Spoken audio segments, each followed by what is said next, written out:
அஸ்ஸலாமு அலைக்கும் வரஹ்மத்துல்லாஹி வபரகாத்துஹு. நாளும் ஒரு நபிமொழி. இன்று ரமலான் 17. இஸ்லாமிய வரலாற்றில் சத்தியத்திற்கும் அசத்தியத்திற்கும் இடையில் போர் நடந்த பத்ரு தினம் இன்று. நபிகள் நாயகம் அவர்கள் கூறினார்கள், அல்லாஹ் பத்ரு போரில் கலந்து கொண்டவர்களை நோக்கி, நீங்கள் விரும்பியதை செய்யுங்கள், நிச்சயமாக நான் உங்களை மன்னித்து விட்டேன் என்று கூறிவிட்டான். ஆதாரம் சஹீஹ் புகாரி 3983. மிக குறைந்த எண்ணிக்கையிலான வீரர்களோடு அல்லாஹின் உதவியால் மகத்தான வெற்றி கிடைத்த நாள் இது.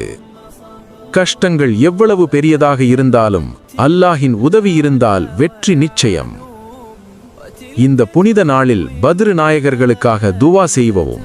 அல்லாஹ் அவர்களை பொருந்திக் கொண்டது போன்று எம்மையும் பொருந்திக் கொள்வானாக. ஆமீன் என்று கமெண்டில் சொல்லுங்கள்.